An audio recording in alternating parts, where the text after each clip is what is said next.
Yeah, I think more for like operations. Oh, more for like operations side. They just had a lot of coordinating to do, and then we're down a couple staff members. Someone's on family leave, another person's on medical leave, and like one of them was supposed to monitor the panels, and then we had to like move stuff around.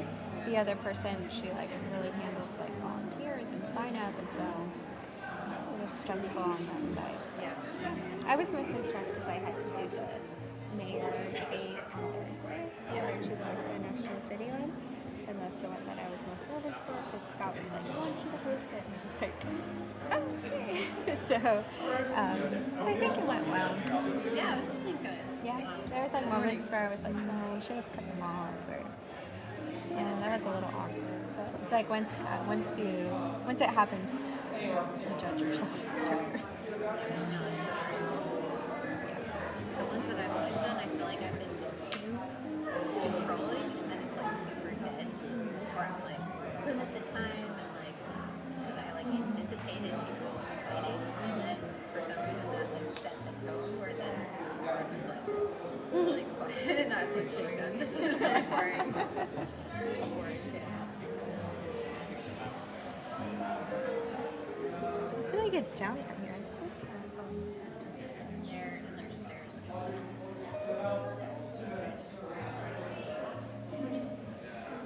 Are your speakers here? 3, 4. Yes, everyone's here.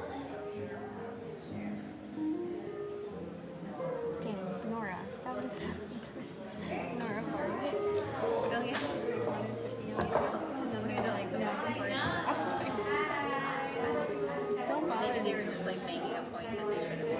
I should have said yes. I don't know. But I was kind of like, it doesn't affect that I did like actually. Tell you. I heard you guys want to.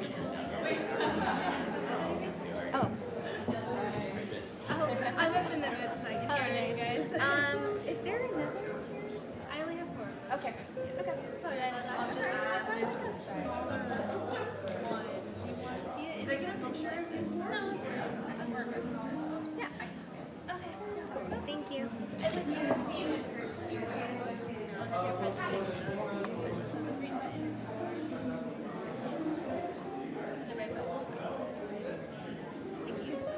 Thank you so much. 1, 2.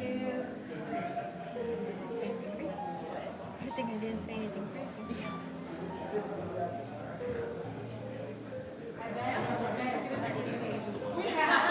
His name is Trageser. It's like mostly how it's spelled, except it's not with it.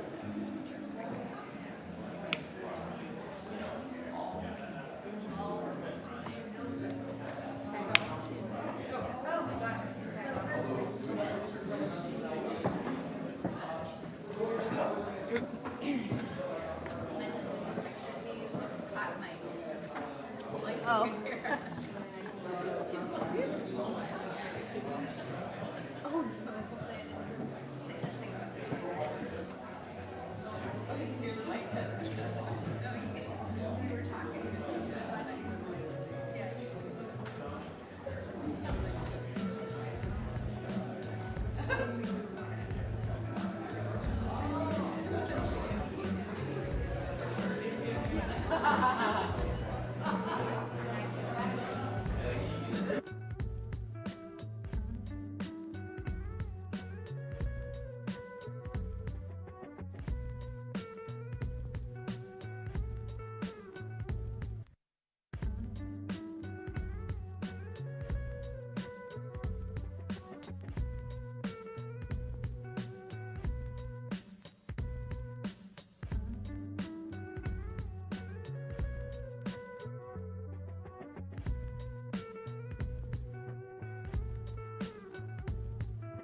Hello, everyone. Welcome to Politifest 2022, your ballot booster shot. How much fun is everyone having today? Woo! Thank you so much for being here with us today. My name is Andrea Lopez Villafana, and I'm the managing editor at Voice of San Diego.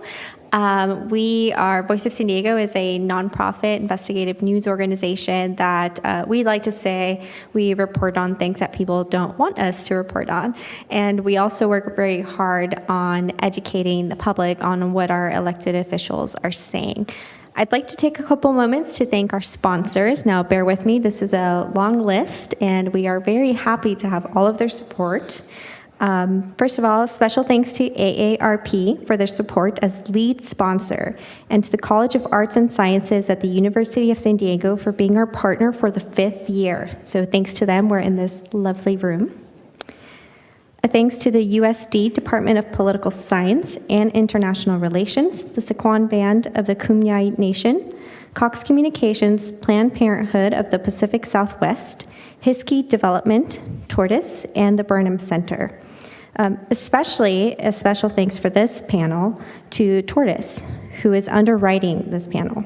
Tortoise is revolutionizing childcare, empowering children, parents, providers, agencies, and employers to achieve great freedom, fulfillment, and financial opportunity through a unifying real-time technology platform which enables them to connect and transact in real time. Let me introduce our moderator for today, Claire Trageser. She's an investigative reporter at KPBS.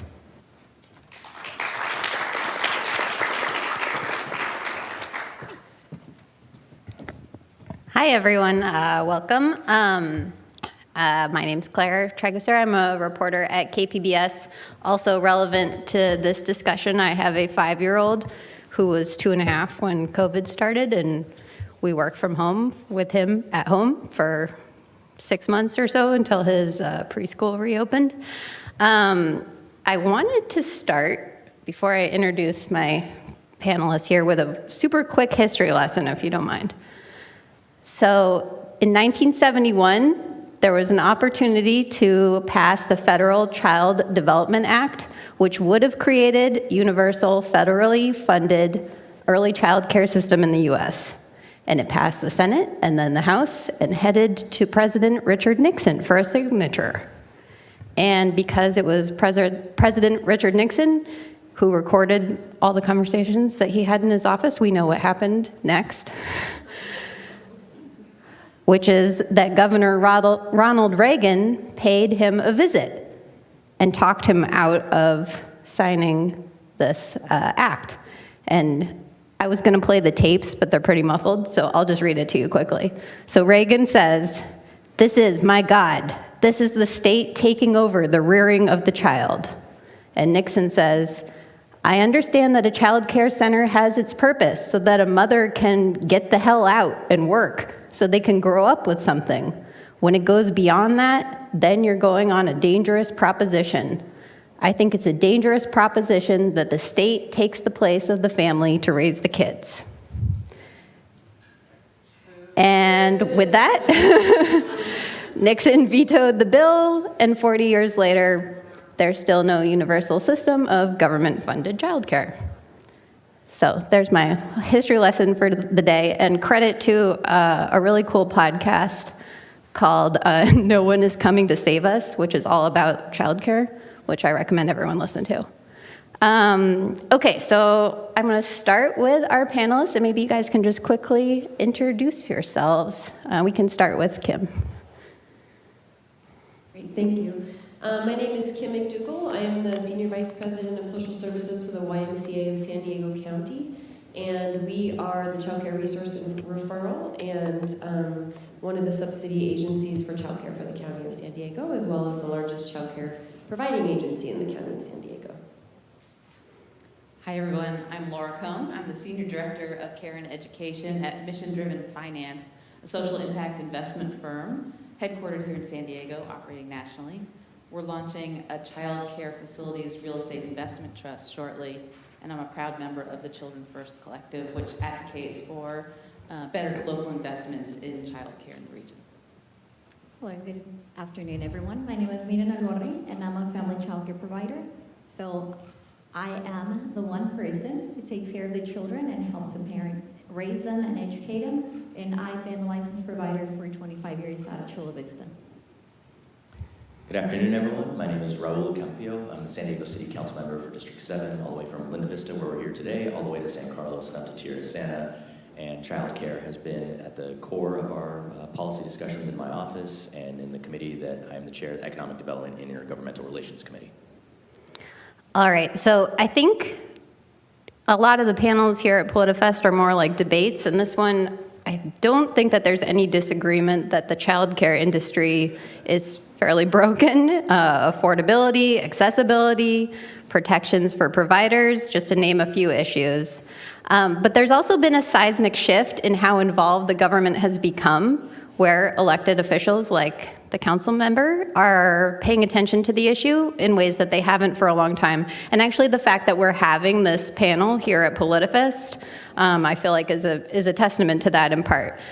So maybe to start with Laura, how do you feel like we got to this point and why is there action now? Yeah, I think the question is really about how we got to the new level of engagement, right? Not the low level of. Right. Yes. Okay. So I think it was the shared pain and the visibility of the shared pain of the pandemic. I will say I believe we had some good momentum before the pandemic hit, and so maybe that nascent awareness and knowledge, amplified by the personal experiences that politicians and policymakers and leaders were having either for themselves, for their siblings, watching their children, watching their grandchildren, whatever it was, it really came home for all of us that when the child care system is not functioning, as in the beginning of the pandemic, it was severely hampered with many providers shutting down, although family child care providers heroically many of them stayed open through the early part of the pandemic. But experiencing that personally or knowing somebody who had that experience really made an enormous difference. I think also helped that emergency funding came down from the federal government, and with that new knowledge of how essential child care is to families, politicians had options that they didn't have before to make investments and make choices. And our local politicians made some amazing investments in child care with the Emergency CARES Act and ARPA funds that enabled our local child care providers to survive through the worst of the pandemic. We're not back to thriving though because of issues in the labor market and the underlying issues that the sector has. And Miriam, I think I want you to speak to this next, because it seems like there was this combination of, people like myself who knew about childcare, maybe even relied on childcare, but then didn't think about it that much until it suddenly wasn't there, or was reduced, or there were issues with it. But that then combined with this union action at the state level in some ways. So can you just describe a little bit about that and where we're at now in terms of the child care providers union? Yes, so the pandemic made family child care more visible to the community.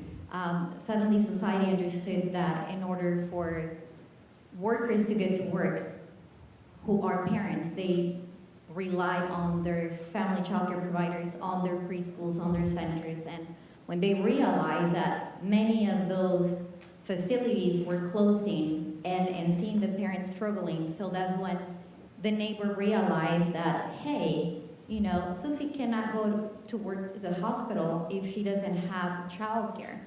So that and the union coming to fruition, because it was a long, long battle. But having that visibility and having that opportunity to sit at the table with the state of California has really changed the way that childcare providers are viewed by society in general, but by elected officials as well. They understand that we are the human infrastructure behind the workforce. Again, parents cannot go to work without having childcare, right, Kim? So it was the pandemic, and it was the formation of CCPU, the Childcare Providers Union, that changed many things for family childcare providers and for family, friends, and neighbors. Because we were able to continue to work, and as when it was mentioned earlier, due to the investment from federal funding, state funding, and local funding. So everyone got to the point where they understood that without childcare, the economy would come to a halt. And that's the reality. Childcare is a workforce, like childcare workers are the workforce behind the workforce. And because of the pandemic and because of the union, people came to realize that. And where, I know that there was just a pretty big agreement reached. Can people may not know about it, so can you talk about it a little bit? So yes, it's historic. So we were able to secure a contract with the state of California. And with that contract, we were able to secure funding, $100 million for a healthcare fund. Childcare providers had no benefits whatsoever, no retirement plan, no health care. So with these contract, we were able to secure $100 million for a healthcare funding, $240,000 million to start a study to see the viability of retirement for family childcare providers, $40 million for education, because I want everyone to know we're not babysitters. We are early childhood educators. And so the investment that it's been done by the state of California is huge, because they do understand that in order to have a thriving economy and to have healthy, happy, thriving children is by investing in their educators. So we were able to secure 16 closure days for COVID. If we don't provide services, we don't get paid. That's a reality. So if providers got sick, we had no safety net. So those are amongst many others, well, let me mention, supplemental pay too. And so with these supplemental pay and the federal funding, the state funding, and the local funding, family childcare providers and FFNs were able to continue to provide services to the children.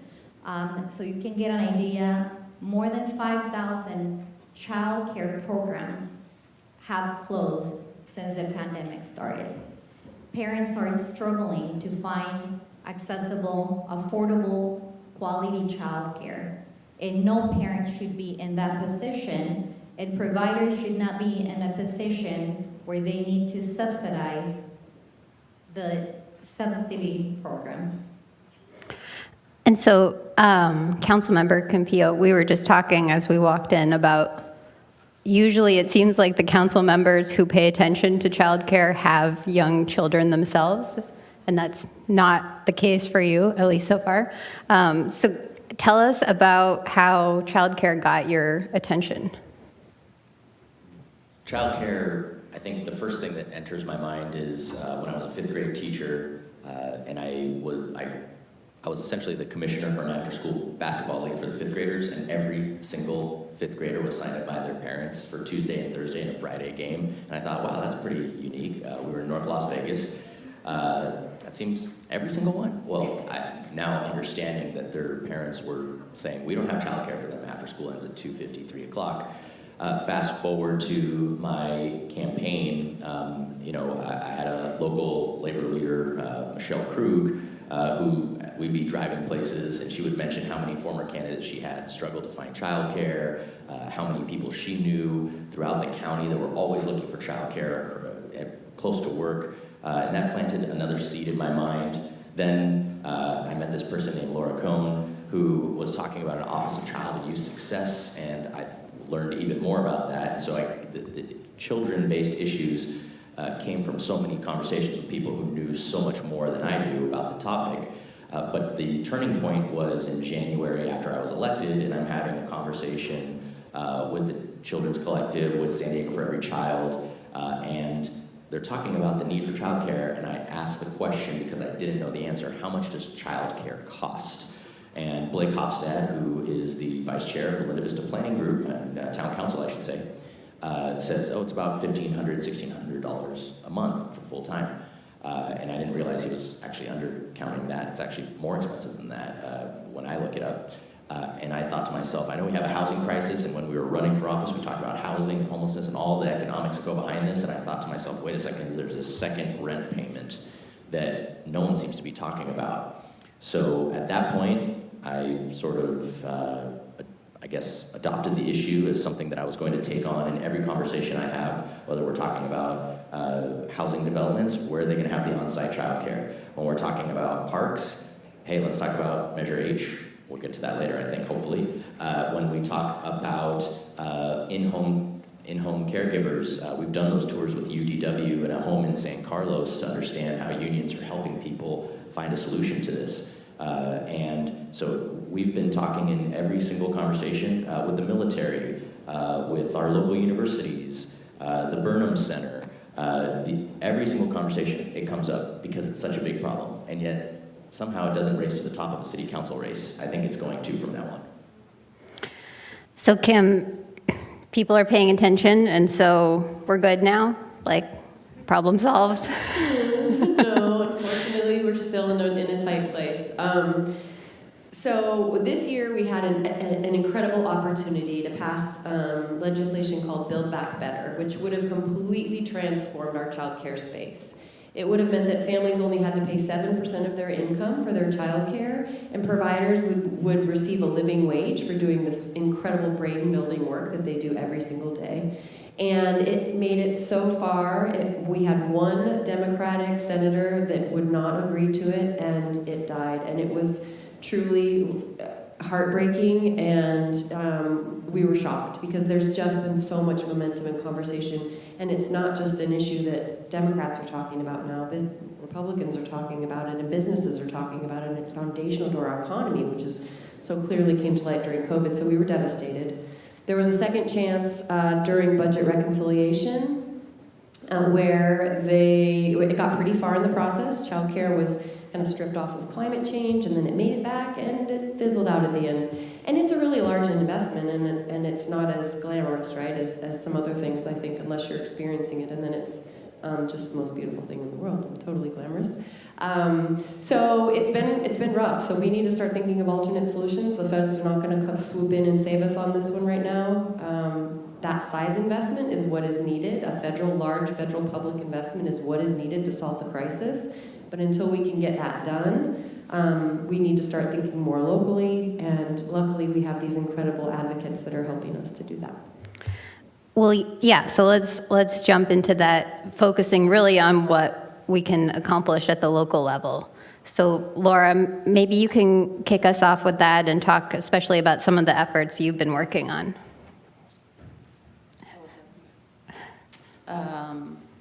Yeah, so I'm gonna defer to Councilmember Campillo to talk about the amazing work that's emerging from the city.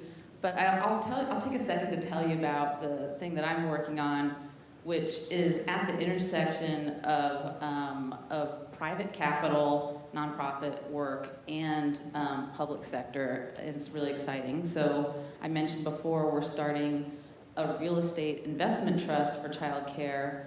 Real estate is a huge struggle, and one of the main reasons that great childcare providers don't expand. They can't find a place for them to expand. They can't finance it when they find it. It's extremely complicated to purchase a building or a house and turn it into a childcare facility, get it licensed. But also, childcare providers who are renting are really suffering with their landlords. Landlords can be quite hostile to providers operating childcare in their properties.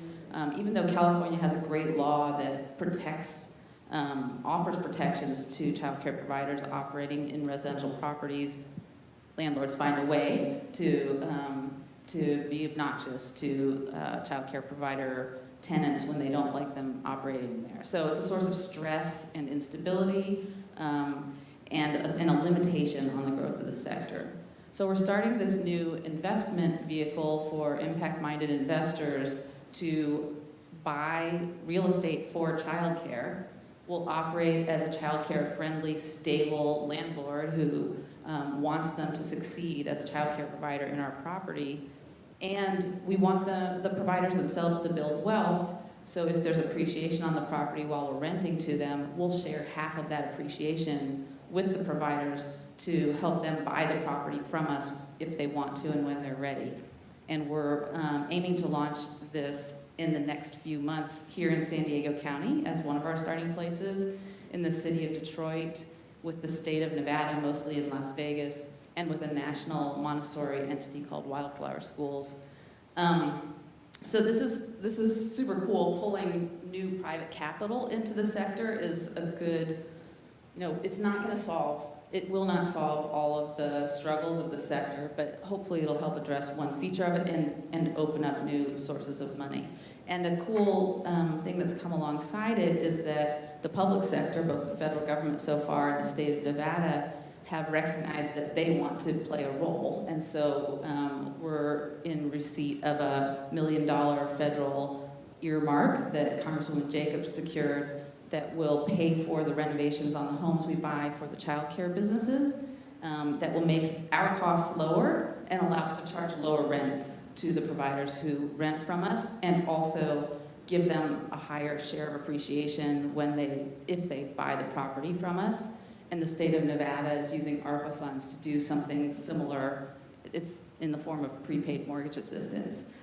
We're going to work with our local partners everywhere we operate. There's zoning, there's permitting, there's licensing, there's fire inspections. There are all kinds of ways that local government can either facilitate this work to move forward or slow us down and get in our way. But every conversation we've had is really with government folks is really supportive, and I'm optimistic about the partnerships that are going to emerge, and I think it's part of this new spirit of willingness for local government to engage on the child care issue, and excitement about a new approach that's looking very promising. So just to make sure that people are clear, so investors help to purchase some property that then you rent out to a provider, and they can kind of work towards ownership of that property? Is that right? Yes, the only nuance there is that they'll pay market rate or hopefully below rent to us. It's not a rent-to-own situation where we'll segregate part of the rent payment and they'll be saving up towards buying. It's just that when they're ready to buy, because we'll credit them with half of any appreciation on the property, it ends up making the purchase less expensive for them.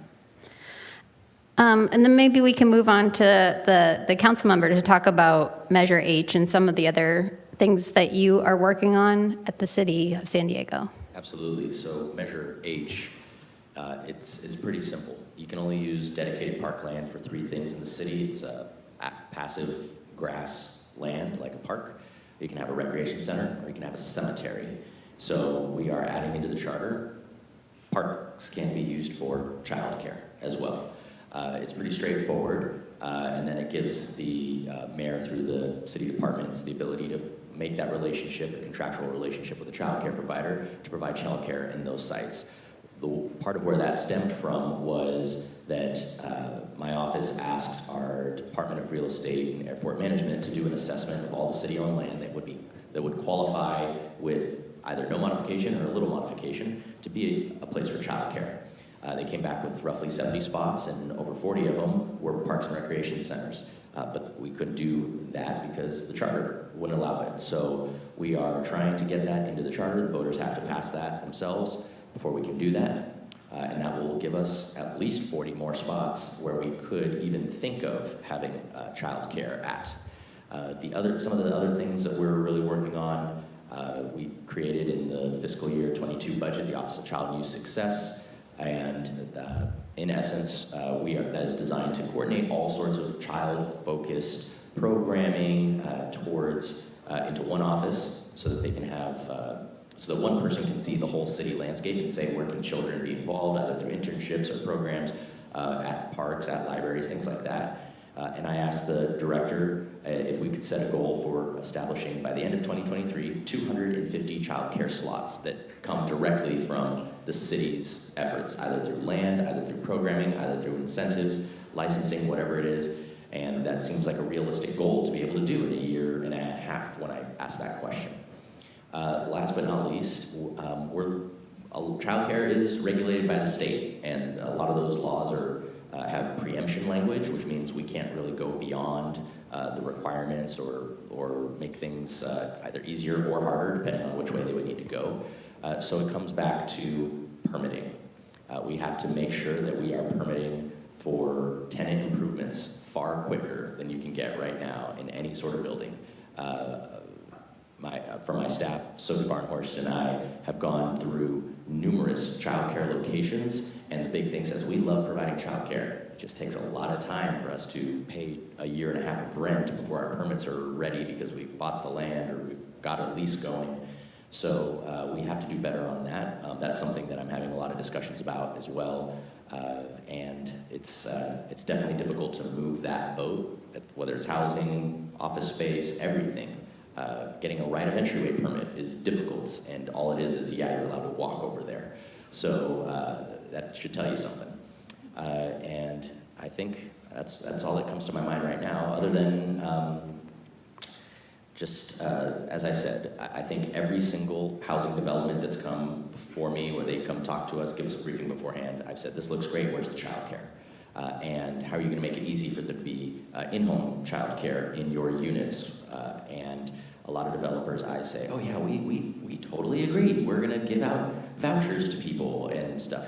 And it's like, yeah, that's nice, but we need the slots, right? We need the slots. People need the money to be able to pay for it, but we need the slots. The supply is very, very low, and that's why they have those 9, 10, 12-month wait lists to get in practically any spot. So those are the things that we're focusing on.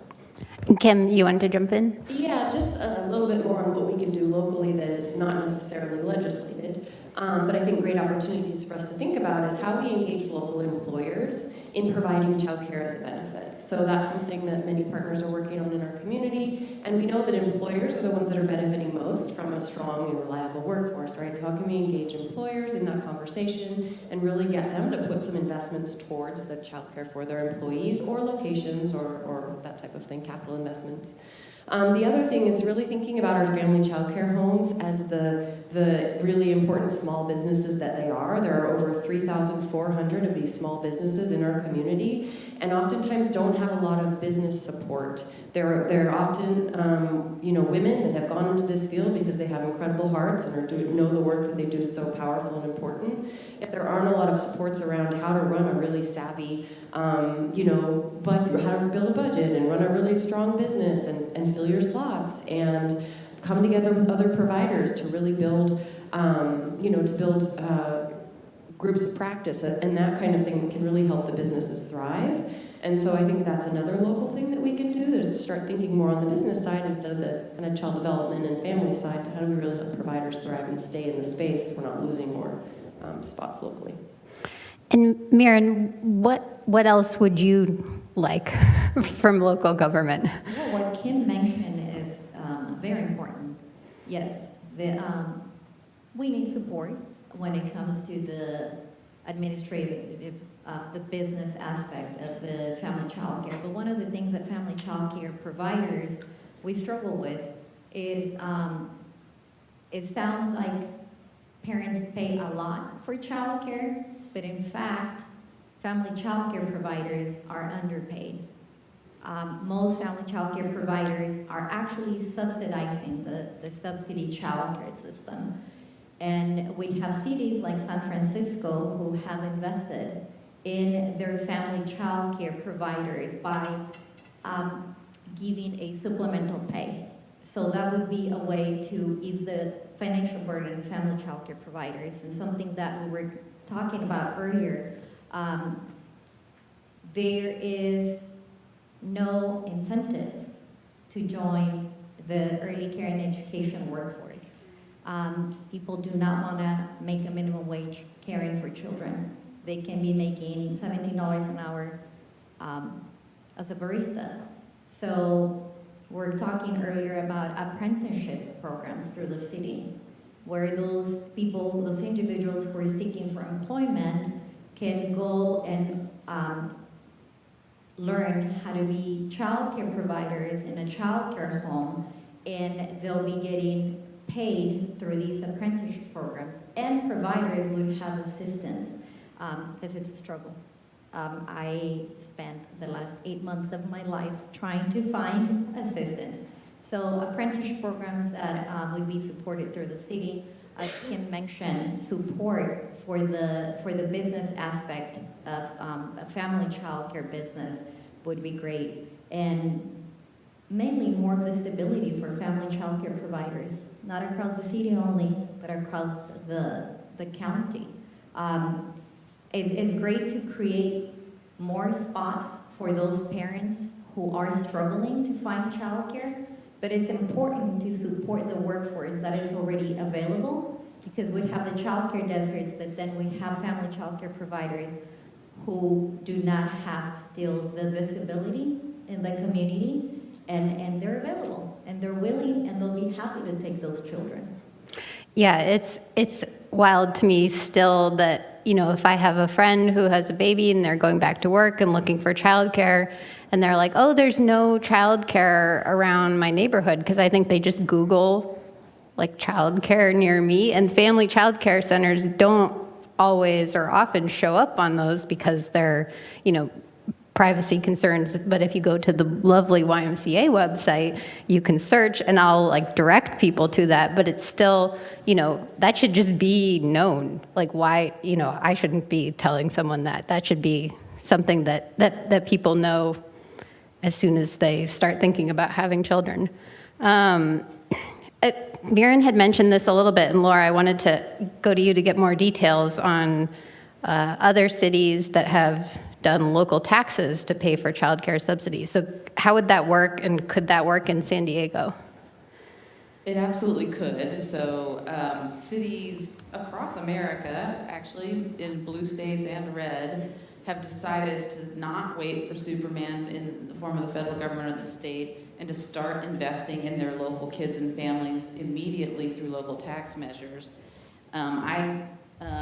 In Seattle, I was in Seattle until 11 years ago, and administered the local families and education levy, it's called, that was funded through a real estate levy. We don't have the same tax, tax measure available to us in the state of California, but San Francisco and Oakland and several other California localities have passed measures. San Francisco's been really creative about it. They have developer fees, they have a tax on commercial rents, and children, youth, and families get 4% of the local property taxes.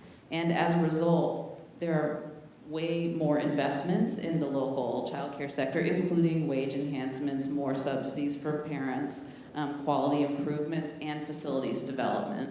So this is an option that is available to us. It would take a vote of the people, and it would take a lot of effort by advocates to run a local tax measure, but it's something we really need to consider here in San Diego.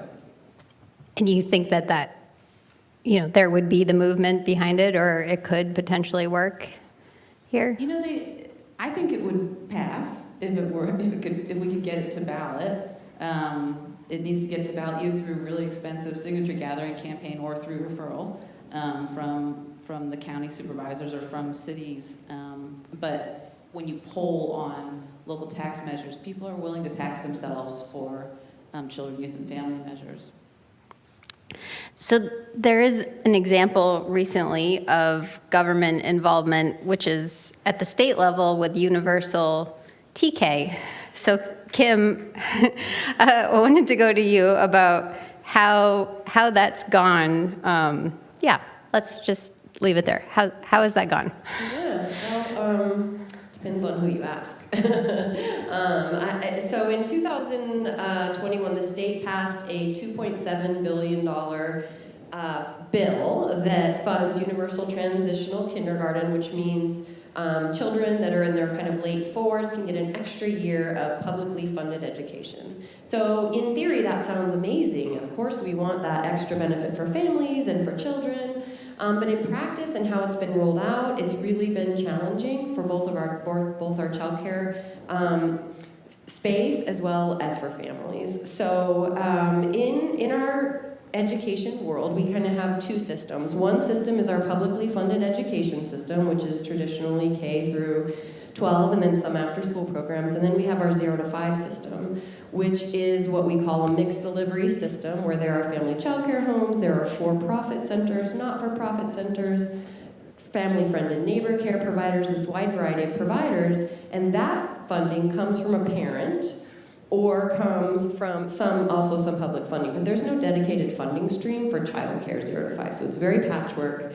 And that has really resulted in our childcare system being very fragile. Our childcare system, for many years before COVID, has been struggling to stay afloat and available to families. Providers are forced to accept a minimum wage or lower than minimum wage. We talk to family childcare providers very often that when they calculate their true hourly rate, it's much lower than minimum wage because they're working 10 hours a day and 6 days a week, and they're so generous with parents that when parents struggle, they accept less. And so it's been struggling like that for many years, and parents cannot pay more. So parents are already paying in San Diego up to 30% of their income on childcare. So you saw the data earlier about the cost of housing and how that's such a critical issue, and the price of housing is really what the challenge is. Well, the cost of childcare for a family is exorbitant. It's the second greatest cost to housing. So basically what's happened is a lot of government funding has come in to our publicly funded education system via our local education agencies to fund TK. And TK can, at this point, only be offered on a school campus. And what that means is it's often not offered at a full day, which is a 9-hour day that a working parent needs. It's offered part day. And then those aftercare providers that are traditionally there to support the rest of the day's care, they're already impacted and there are wait lists and families can't get in. So for a working family, it's not a solution. It's not a true childcare solution, which we know kiddos need. And there's question around, like, should a 4-year-old really be in a kindergarten push-down system? Is that what's developmentally appropriate for those little guys that are still potty training and taking naps and that kind of thing? So it's been, not gorgeous in how it's kind of been built and developed and pushed down, but in concept, yes, it's what we want and need is more public funding coming into this space. It needs to be used in a way that honors the existing delivery system for early care and education, rather than push through the LEA system. And it's a bummer because it was a very, very large investment of $2 billion, and it's now going to be hard for families to access and use it.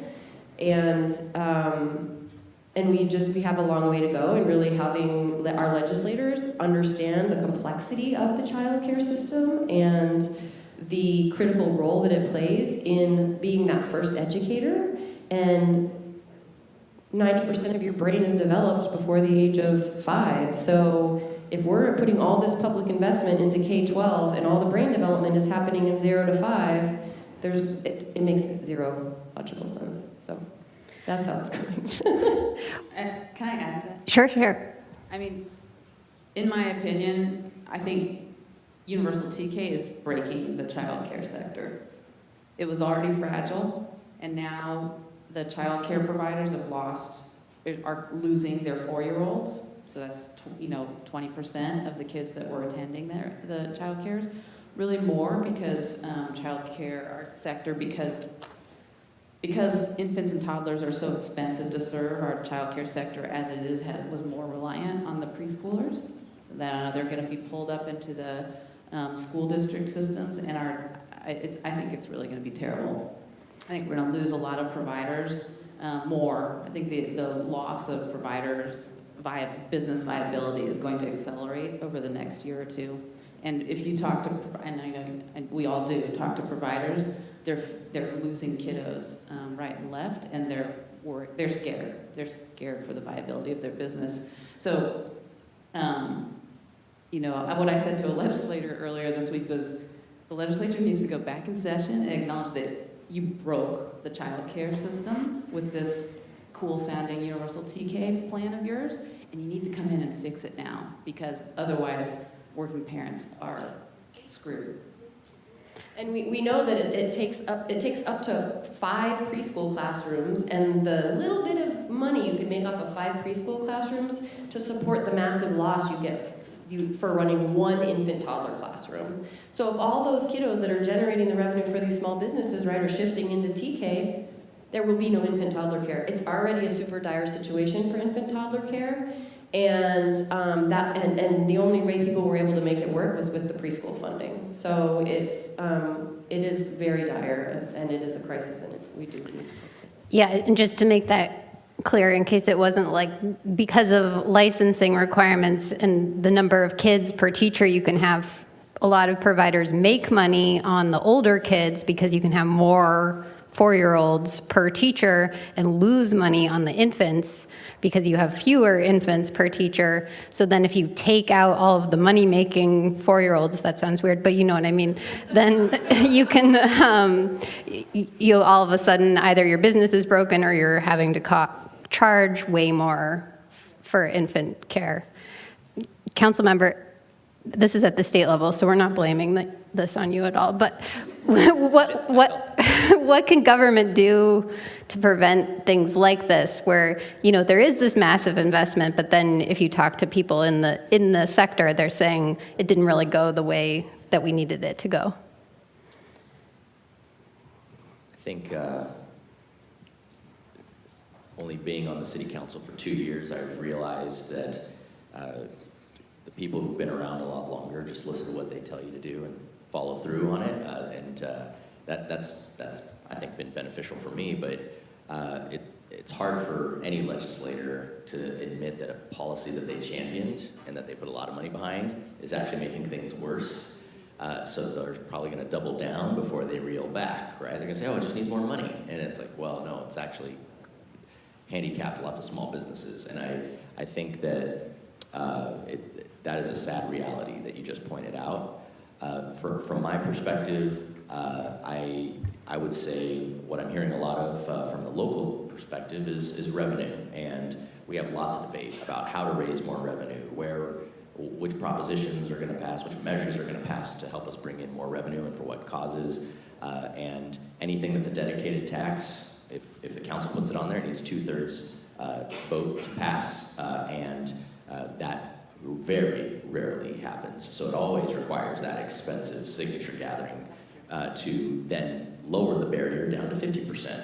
So for passage. So that's a bleak reality, and that affects all cities, all local agencies in the state of California.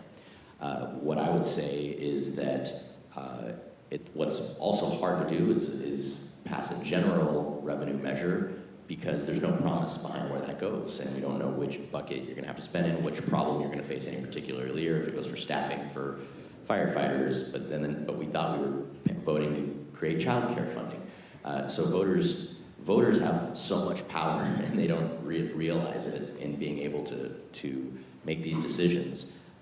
And I think it just takes a groundswell of parents and child care providers and everyone who's looking at the system and saying it's broken to ultimately have that role that they need to have as the public. Ultimately, the public can push for the change that they're looking for. And as you pointed out, it always seems like there's 1, maybe 2 council members who are talking about this issue, and now I'm happen to be the one who really brings it up a lot.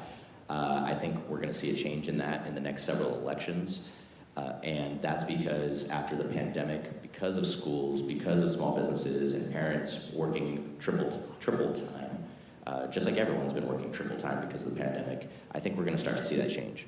But tell me which state legislators we need to call so we can tell them to reel it back, because it doesn't seem like we should throw, good money after bad if it's not working the way we should. And last but not least, I will always be open-minded and supportive of wage supports for people who are starting a small business in their house in a sector that is really providing a core service, which is educating children between the ages of 0 and 5, and of course the children beyond that too. But so we should work together on that. Mirren, I wanted to ask if is that something that the state union would be involved in some way, like a ballot measure, things at the local level? Could the state child care provider union advocate for that or be involved in that, or is it separate? Well, child care providers as business owners can always get behind any measure that they feel fit for children, families, and for themselves. So I cannot speak on behalf of the union. I'm a union member. I cannot speak on behalf of the union, but it's my union at the end of the day. And I can tell you that child care providers will get behind anything that will benefit a child.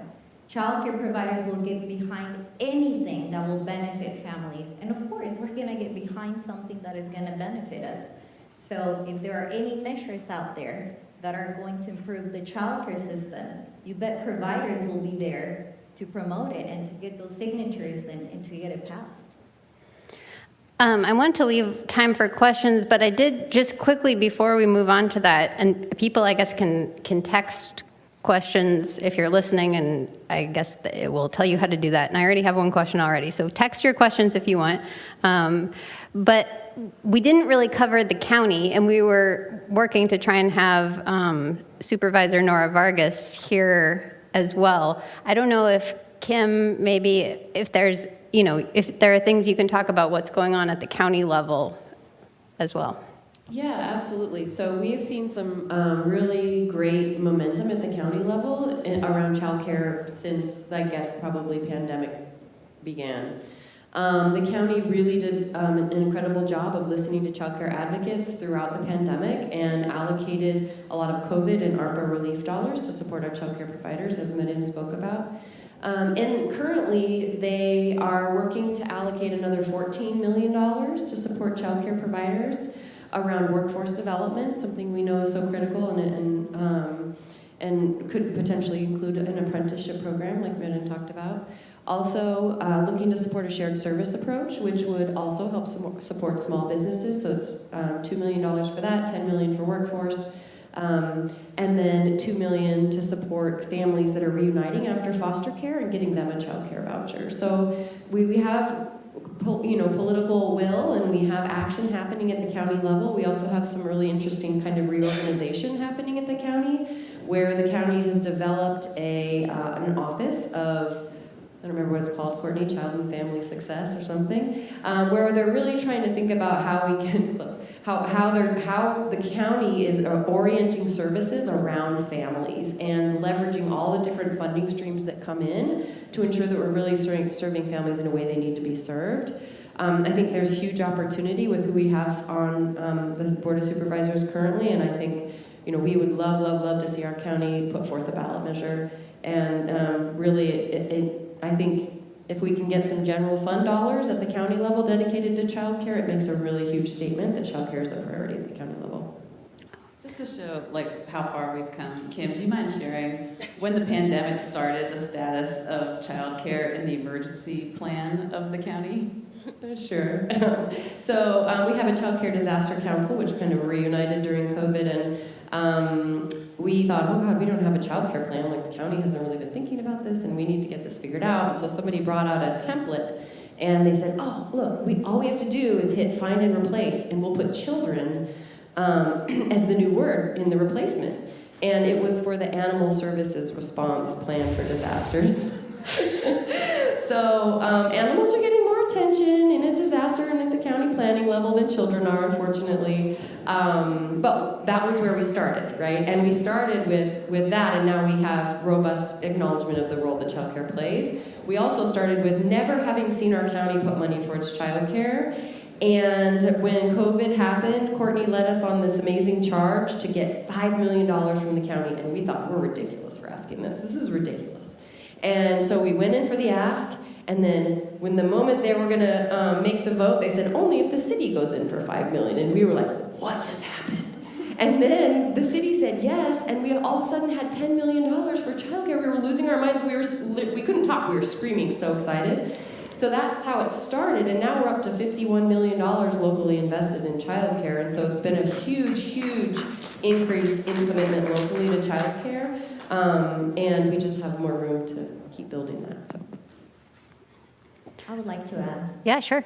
as a family childcare provider, I can attest to that investment being a lifesaver for many providers to continue to keep their doors open. And we saw providers reopening their doors and starting to take care of children, of essential workers who were really struggling to find a childcare provider.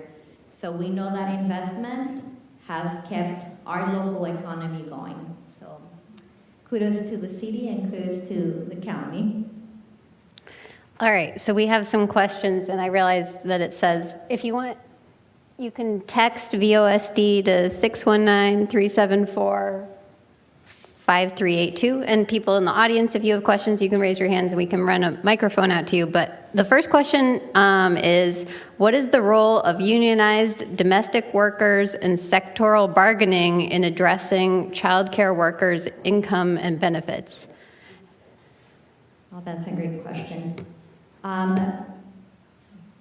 Through the union, we were able to get the rates, a rate increase. We're not by any means close to getting paid a true cost of care, of providing childcare services, but we're working towards that. Right now, the state is going through the rate restructure, but also the supplemental pay that I mentioned earlier. So providers were able to get, with a large license, they receive, who have been providing care for subsidy families, they got $10,000, small license, they received $7,500, and those who are still providing care for those subsidy children or new children, it doesn't have to be the same family or the same child, are receiving, for a large license, they're receiving a $900 supplemental pay. And that is because of the union and the negotiation that has been going with the state of California.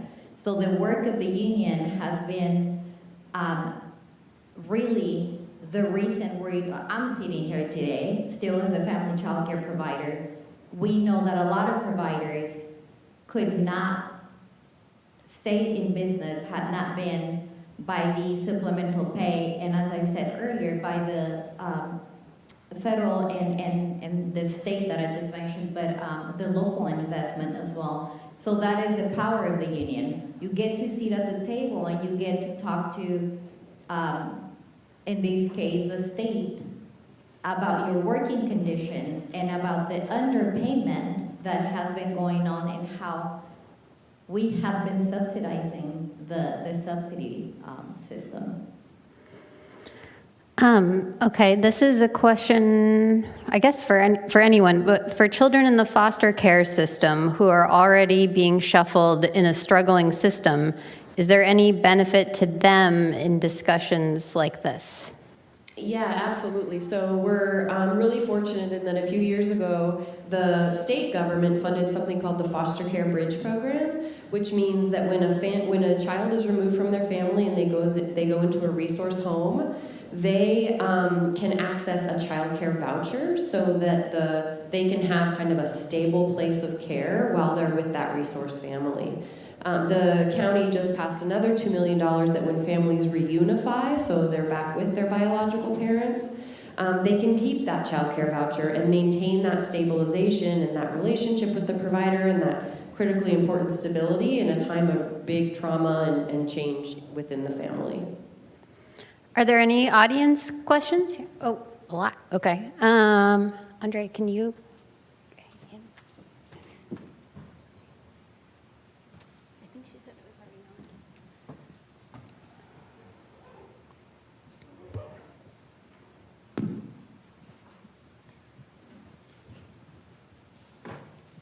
Hi there. So, I just remember that you guys kind of talked about how this new $1 billion funding for universal TK is not what it's expected to be, and it's not looking like what we want it to look like, which is very much not good. You guys also talked a little bit about the idea that these small businesses and these companies that provide childcare, our current childcare system that is mixed, that is expensive, that there's not enough slots for, it's losing children to public education. So the question is, what is public education? What is this universal TK offering that these private childcare providers can't? And how do we bridge that gap? What can we do? You should go to Sacramento with Laura probably and ask those questions. Well, it's free. So, I mean, there's just no, for a parent, choosing between spending all that money versus sending their child to a free option for, even though it's only for 30 hours a week, it's not the complete solution for most working families, but free is free. Additionally, if you have an older kid at the school, you have the convenience of the joint drop-off. So, but when you talk to parents who are considering this option, and Claire, I know you do, they have to think about the fact that it's free, but it's got one teacher for a whole slew of kids, or maybe two teachers if the school's running it well. The curriculum is kind of adapted if it is down from kindergarten. They're teaching this junior kindergarten. That's way different than the nurturing, play-based, sophisticated version of childcare that I wanted for my children when they were little, and that all of you wanted for your kids or will want for your kids when they're little. I will say that LAs are trying to improve that, and that the law includes some measures to try to make TK more like childcare.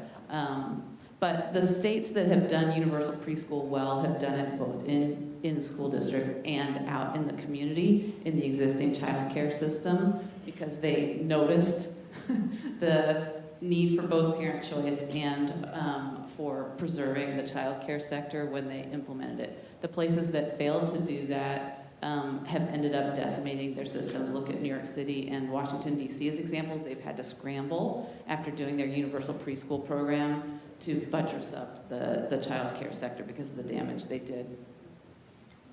And the piece we didn't really talk a lot about, I mean, I think Laura mentioned it, is that, think of it, you're working in a childcare center and you're working year-round, full day, and you're making minimum wage, and you don't have benefits, and you don't have retirement, and it's incredibly stressful, and you're being exposed to all the germs. So that's your reality, right? And then this TK system comes out, and you can make a living wage, you can work a school year, you can get benefits, you can get retirement. The wage differential is between a child person working in a childcare space, which is often the most what's developmentally appropriate for those little guys, and what a TK teacher is going to be making is so vastly different that of course, we would want people to make that choice for themselves, right? For a better life. Everybody should be able to make that choice for themselves. And a lot of them are, and it's just completely draining the childcare space of just really incredible talent. And we don't blame the providers that are moving into that space, because of course we want them to be able to advance in their career. It's just unfortunate that it's at the expense of our childcare sector workforce. Let's do maybe one more. You can pick.